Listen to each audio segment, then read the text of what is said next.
Բարև ձեզ, սիրելի հայրենակիցներ, արդեն մի քանի ամիս է, ինչ դուք ինձ տեսնում եք միայն դիմակով, վերջերս շատերն են հարց տալիս, ինչու ես թաքցնում դեմքդ, ինչից ես վախենում, որովհետև արդեն դուրս եմ եկել խաղի կանոններից, և երբ օրենքի պաշտպանությունը վերածվում է հանցավոր համակարգի, դիմակը դառնում է ազատության վերջին պաշտպանը։ Ես դիմակ եմ կրում, որովհետև պայքարում եմ քիմիական թմրանյութերի տարածման դեմ և զբաղվում եմ մի բիզնեսով, որը պահանջում է անվտանգության նման նորմեր։ Դե ինչ, սկսենք ընկերներ։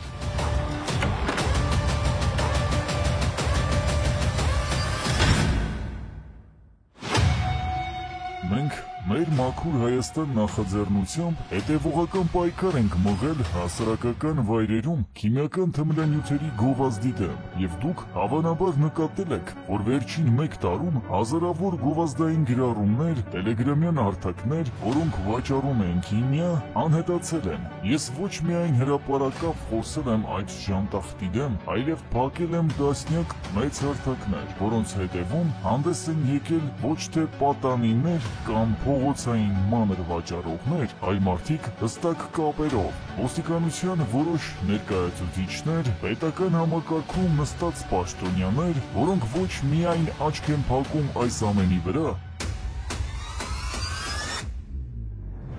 այլ մասնակցում են հովանավորությամբ կամ անձնական շահերով, երբ քո գործողությունները սկսում են խլել իրենց եկամուտը, դու դառնում ես հարմար թիրախ։ Նրանք ուզում են իրենց բիզնեսը վերադարձնել, քիմիա վաճառելը, դեգրադացիա տարածելը, երիտասարդությանը խեղելը ու ստրուկի վերածելը։ Իսկ ես ուզում եմ մի պարզ բան, որ հայ ժողովուրդը, հատկապես նոր սերունդը, չդառնա իրենց զոհը։ Ես չեմ ուզում տեսնել այն Հայաստանը, որտեղ նոր սերունդը ապրում է անիրականության պատրանքներով։ Ես դիմակ եմ կրում ոչ թե թաքնվելու, այլ ձայնս ավելի ուժեղ հնչեցնելու համար։ Եվ որքան էլ նրանք ուզեն ինձ արանքից հանել, մենք արդեն դուրս ենք եկել խաղի սցենարից, և խաղը սկսել մեր ձևով, մեր օրենքներով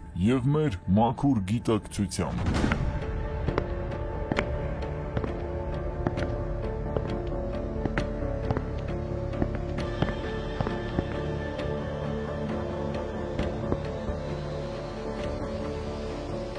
Ես արդեն 6 տարի է, ինչ սև շուկայի բիզնեսում եմ, և ոչ թե որպես սպառող կամ վաճառող, այլ որպես համակարգող, կարգավորող և վերահսկող։ Այս տարիների ընթացքում մենք կառուցել ենք այն, ինչ կարելի է անվանել տարածաշրջանի ամենակայուն և ամենաարդյունավետ կապերի ցանցը։ Մենք տարիներ շարունակ մաքրել ենք սև շուկան քիմիական թմրամիջոցներից, ընտրելով միայն բնական, օրգանիկ հիմքով մարիխուանա։ Մենք չենք խթանել կախվածություն առաջացնող նյութերի շրջանառություն։ Մենք չենք թույլ տվել, որ երիտասարդությունը դառնա սինթետիկի զոհ։ Եվ ամենակարևորը, մենք մշտապես պայքարել ենք այն բանի համար, որ օրգանիկ մարիխուանայի սպառումը լինի լեգալ, այսինքն օրինական, որովհետև այն, ինչ այսօր արվում է գաղտնի կերպով ու հսկայական ռիսկերով, վաղը կարող է դառնալ վերահսկելի, կարգավորվող ու շահավետ նաև պետության համար։ Այսօր ավելի քան 40 երկիր աշխարհում, ներառյալ Գերմանիան, Կանադան, Նիդերլանդները, ԱՄՆ-ի մի շարք նահանգներ, Պորտուգալիան, Ուրուգվայը լեգալացրել են մարիխուանան կամ դրա բժշկական օգտագործումը։ Եվ ինչն է հետաքրքիր, դրա արդյունքում նվազել է սև շուկայի ազդեցությունը, կանխվել են երիտասարդների անորակ վտանգավոր քիմիայի հետ շփումները, ահռելի թվով գումարները հոսել են պետական բյուջե։ Բժշկական ոլորտում տրվել է հնարավորություն բուժելու հոգեկան խանգարումներ, քնի խնդիրներ, հետտրավմատիկ վիճակներ։ Շատերը մտածում են, թե մարիխուանան վտանգավոր է, իսկ ալկոհոլը նորմալ։ Սա խորը մոլորություն է։ Ալկոհոլը խաթարում է ուղեղի աշխատանքը, վնասում է լյարդը, սիրտն ու հիշողությունը։ հանգեցնում է ընտանեկան բռնությունների, հաճախ բերում է դեպրեսիայի, ագրեսիայի ու ինքնասպանության, իսկ մարիխուանան, որն արդեն օրինական է մի քանի տասնյակ երկրում, կարող է կիրառվել առողջապահական նպատակներով, առանց նման մասշտաբի վնասների։ Մենք կողմ ենք գիտակցված եւ բարեխիղճ օգտագործմանը եւ ոչ թե չարաշահելուն։ Պետությունը պետք է ընդունի, որ մարիխուանան պատժելու օբյեկտ չէ, այլ կարգավորելու։ Մենք չենք խրախուսում ապօրինություն, մենք չենք պաշտպանում կործանարար հակումներ։ Մեր քաղաքացին արժանի է որակյալ անվտանգ բնական ընտրության։ Իսկ երբ բնականն արգելվում է, քիմիան ծաղկում է։ Այսօր Հայաստանում բազմաթիվ քիմիական թմրամիջոցներ ձեռք բերելը ավելի մատչելի է, քան օրգանիկ մարիխուանան, իսկ սինթետիկ թմրանյութերը անվերադարձ սպանում են մարդու նեյրոնները, անհագորեն խլելով նրանից ողջ ռեսուրսները։ Եվ մենք սա այլևս չենք պատրաստվում հանդուրժել։ Իրական սարսափ է այն, թե քիմիան ինչ տեմպերով է հասնում կրթական ոլորտ, դպրոցներ ու բակ։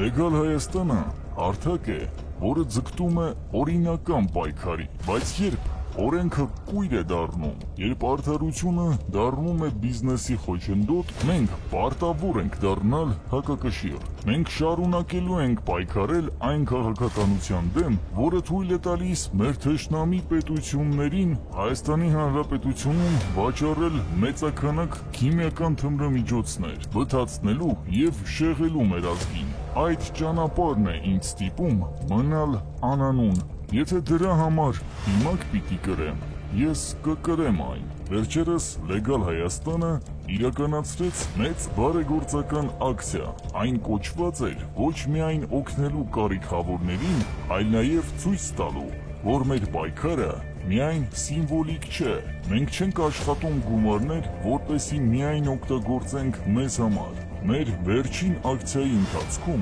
մենք կատարեցինք ավելի քան 2 միլիոն դրամի բարեգործություն։ Մենք երբեք չենք սահմանափակվել խոսքով։ Մենք բարեգործություն ենք անում, որովհետև հասկանում ենք համակարգն անարդար է, իսկ հասարակությունը կարիքներ շատ ունի։ Մենք շարունակելու ենք օգնել, կրթել եւ պաշտպանել մեր օգտատերերին։